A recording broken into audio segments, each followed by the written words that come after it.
नमस्कार दोस्तों, के एग्ज़ाम फाइट में आपका स्वागत है। कैसे हैं आप सभी? उम्मीद है आप सभी सही होंगे। चलिए दोस्तों, आज मैं डीसी मोटर से कुछ महत्वपूर्ण प्रश्न लेकर आया हूं, जो कि ये आपके लिए आईटीआई लेवल के किसी एग्ज़ाम के लिए महत्वपूर्ण प्रश्न हैं।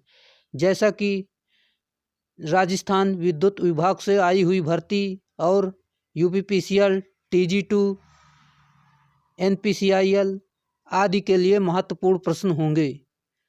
दोस्तों, आईटीआई लेवल का कोई भी एग्ज़ाम हो, इसमें से अधिकतर प्रश्न मिलेंगे ही मिलेंगे। चलिए दोस्तों, ज़्यादा टाइम न लेते हुए इन प्रश्न को शुरू करते हैं। दोस्तों, हमारा प्रश्न है, डीसी सप्लाई को यांत्रिक ऊर्जा में परिवर्तित करने वाली मशीन डीसी मोटर कहलाती है। यानी दोस्तों, डीसी करंट को जो यांत्रिक ऊर्जा में परिवर्तित कर दे, वो डीसी मोटर कहलाती है। अगला, एक ही मशीन को यांत्रिक ऊर्जा प्रदान करके डीसी जनित्र के रूप में तथा वैद्युतिक ऊर्जा प्रदान करके डीसी मोटर के रूप में प्रचालित किया जा सकता है। अगला है, डीसी मोटर विद्युत चुंबकीय खिंचाव के सिद्धांत पर कार्य करती है। यानी दोस्तों, जो डीसी मोटर है, चुंबकीय खिंचाव के सिद्धांत पर कार्य करती है। अगला है, यदि चालक के एक तार के रूप में प्रतिस्थापित कर दिया जाए तो चालकों के ऊपर एक ट्विस्टिंग आघूर्ण उत्पन्न होता है। अगला है, चुंबकीय क्षेत्र द्वारा आर्मेचर धारावाही चालक की घूर्णन अथवा गति की दिशा फ्लेमिंग के बाएं हाथ के नियम द्वारा ज्ञात की जा सकती है। यानी दोस्तों, जो घूर्णन की दिशा है वो फ्लेमिंग के बाएं हाथ के नियम पर ज्ञात करते हैं, और जबकि जनरेटर में होता है, डीसी जनरेटर में, वो दाएं हाथ के नियम पर कार्य करता है। अगला है, फ्लेमिंग के बाएं हाथ के नियम तभी लागू होता है जब दोनों अंगुलियां व अंगूठा परस्पर समकोण बनाएं। अगला है, डीसी मोटर के आर्मेचर में अनेक चालक लूप स्थापित किए जाते हैं जिससे कि अधिक टार्क उत्पन्न किया जा सके। यानी दोस्तों, चालक लूप स्थापित कर दिए जाते हैं जिससे कि टार्क ज़्यादा से ज़्यादा उत्पन्न किया जा सके। यदि डीसी मोटर के आर्मेचर फ्लक्स की दिशा परिवर्तित हो जाए तो आर्मेचर की घुमाव की दिशा भी परिवर्तित हो जाएगी। यानी दोस्तों, आर्मेचर फ्लक्स की दिशा अगर परिवर्तित कर दिया जाए तो घुमाव की दिशा भी बदल जाएगी। कहने का अर्थ ये है, मोटर के आर्मेचर लूप में उत्पन्न घुमाव बल लूप को वार्मावर्त दिशा में घूमता रहता है। चलिए अगले पर,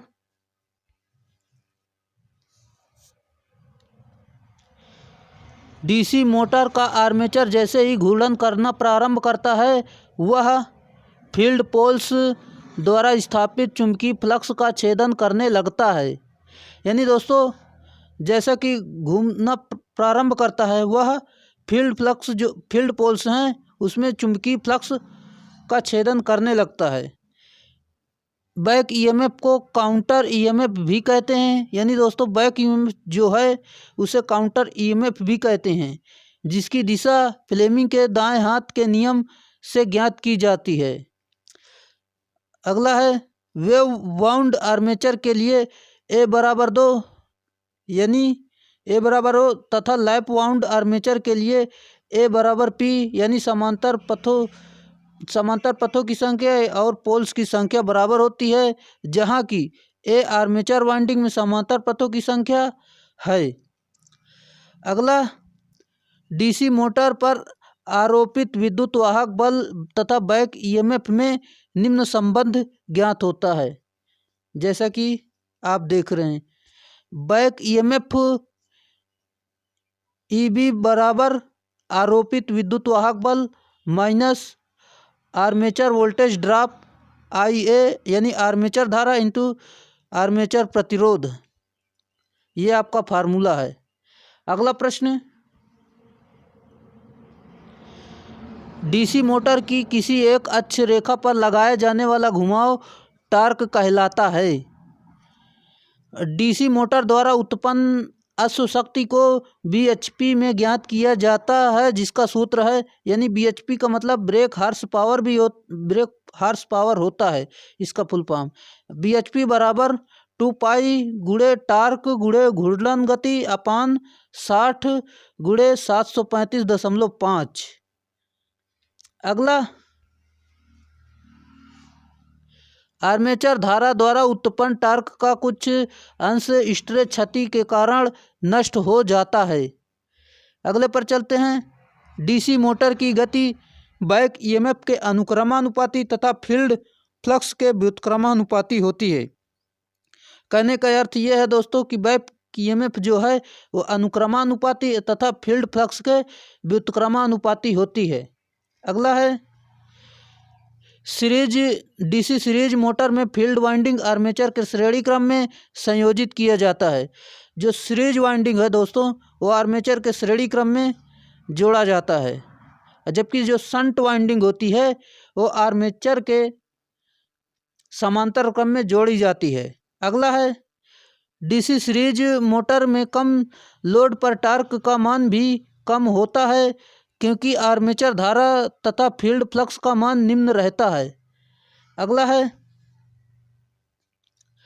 डीसी सीरीज मोटर जैसे अनुप्रयोग में प्रयुक्त होती है जिनमें उच्च स्टार्टिंग टार्क व उच्च त्वरण दर की आवश्यकता होती है। दोस्तों अगर वीडियो अच्छा लग रहा हो तो प्लीज़ इसे लाइक और शेयर ज़रूर करें। दोस्तों अगर आप इसे 3 और 4 बार देख लेते हैं तो आपसे डीसी मोटर के अधिक से अधिक क्वेश्चन बन जाएंगी। चलिए अगला प्रश्न, सॉरी दोस्तों,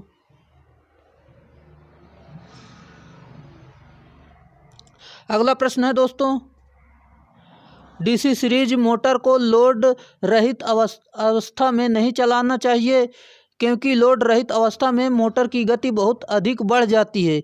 यानी दोस्तों अगर डीसी सीरीज मोटर में लोड नहीं है तो उसकी गति इतनी तेज हो जाएगी कि उसमें वाइंडिंग उखड़ सकती है और आपकी मोटर जल सकती है। अगला प्रश्न है, अगला है, डीसी शंट मोटर में शंट फील्ड वाइंडिंग आर्मेचर तथा सप्लाई स्रोत के समांतर क्रम में संयोजित किया जाता है। अभी मैंने दोस्तों आपको बताया कि शंट फील्ड जो है आर्मेचर के समांतर क्रम में जोड़ी जाती है। डीसी शंट मोटर की गति निम्न सूत्र द्वारा ज्ञात की जा सकती है, जैसा कि दोस्तों देख सकते हैं, गति बराबर आर्मेचर मतलब आरोपित voltage minus armature voltage drop, यानी आर्मेचर धारा इंटू आर्मेचर प्रतिरोध अपान नियतांक के गुणे प्रतिपोल फ्लक्स। अगला, डीसी शंट मोटर का स्टार्टिंग टार्क पूर्ण लोड टार्क का लगभग 1.5 गुना होता है। यानी दोस्तों डीसी शंट का स्टार्टिंग टार्क जो है पूर्ण लोड टार्क का 1.5 गुना होता है। जिस डीसी मोटर में दो प्रकार की फील्ड वाइंडिंग अर्थात सीरीज तथा शंट फील्ड वाइंडिंग प्रयोग की जाती है वह कंपाउंड मोटर कहलाती है।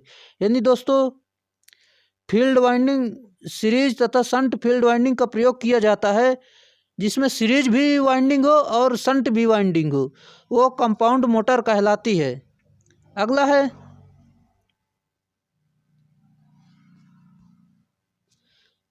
Long shunt cumulative compound motor में शंट फील्ड को आर्मेचर तथा सीरीज फील्ड के समांतर क्रम में संयोजित किया जाता है, क्योंकि एक दूसरे से श्रेणी क्रम में संयोजित होते हैं। दोस्तों जो कुमुलेटिव शंट मतलब long shunt cumulative compound motor होती है उसमें शंट फील्ड को आर्मेचर तथा सीरीज फील्ड के समांतर क्रम में संयोजित करते हैं, जो कि एक दूसरे के श्रेणी क्रम में संयोजित होते हैं। अगला है, कुमुलेटिव कंपाउंड मोटर लोड रहित अवस्था में एक नियत गति पर चलती है। यानी दोस्तों कुमुलेटिव कंपाउंड मोटर है जो ये लोड में एक नियत गति पर चलती है, इधर कम ज़्यादा नहीं होता। अगला है, press rolling machine compressor elevator आदि में कुमुलेटिव कंपाउंड मोटर प्रयुक्त होती है। यानी दोस्तों प्रेस में, रोलिंग में, मशीन में, कंप्रेसर में, एलिवेटर में कुमुलेटिव कंपाउंड मोटर का प्रयोग होता है। अगला है,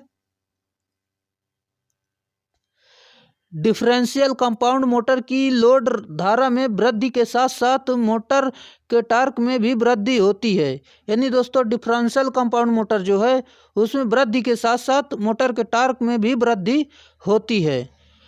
डीसी मोटर के आर्मेचर धारा के मान को सीमित करने के लिए डीसी मोटर स्टार्टर प्रयुक्त किए जाते हैं। यानी दोस्तों आर्मेचर में जो धारा को मान मतलब धारा का मान सीमित करने के लिए स्टार्टर का प्रयोग किया जाता है। अगर स्टार्टर ना हो तो आपकी मोटर जल सकती है अधिक धारा जाने की वजह से। अगला है दोस्तों डीसी मोटर के 3 पॉइंट स्टार्टर का स्टार्टिंग प्रतिरोध यूरेका तार का बना होता है जिसे स्पेस्टास की सीट पर व्यवस्था की जाती है। अगला है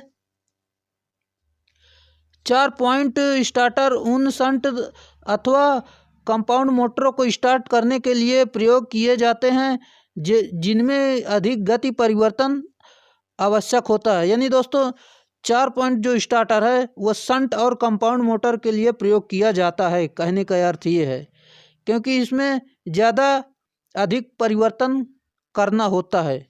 अगला है डीसी शंट मोटरों की गति को नियंत्रित करने हेतु फील्ड नियंत्रण विधि प्रयोग की जाती है जिसमें फील्ड वाइंडिंग की श्रेणी में एक परिवर्ती प्रतिरोधक संयोजित किया जाता है।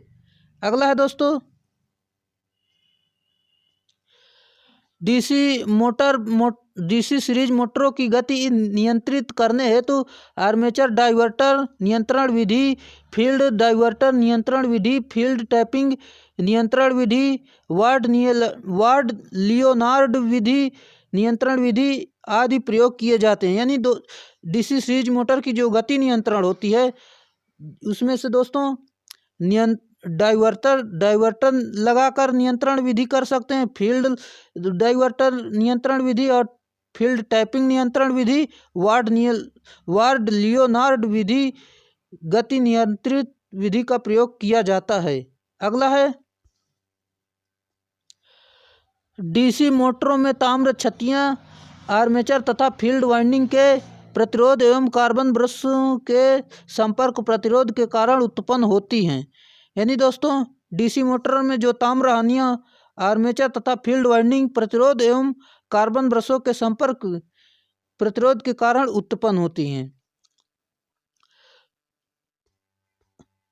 डीसी मोटरों में स्टैटिस क्षति आवृत्ति के अनुक्रमानुपाती तथा एडी धारा क्षति आवृत्ति के वर्ग के व्युत्क्रमानुपाती होती है।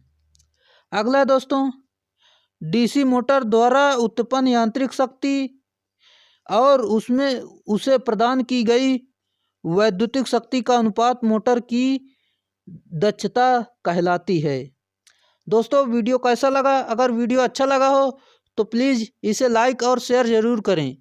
दोस्तों इसे 2 से 3 बार ज़रूर देखना ताकि आपको इसमें से हर एक क्वेश्चन रट जाए, याद हो जाए। अगर आप इसी तरह देखते रहेंगे तो आपको इन क्वेश्चनों से डर नहीं लगेगा और आपको अच्छी तरीके से प्रैक्टिस हो जाएगी। चलिए दोस्तों आज के लिए इतना ही, फिर मिलेंगे नेक्स्ट वीडियो में।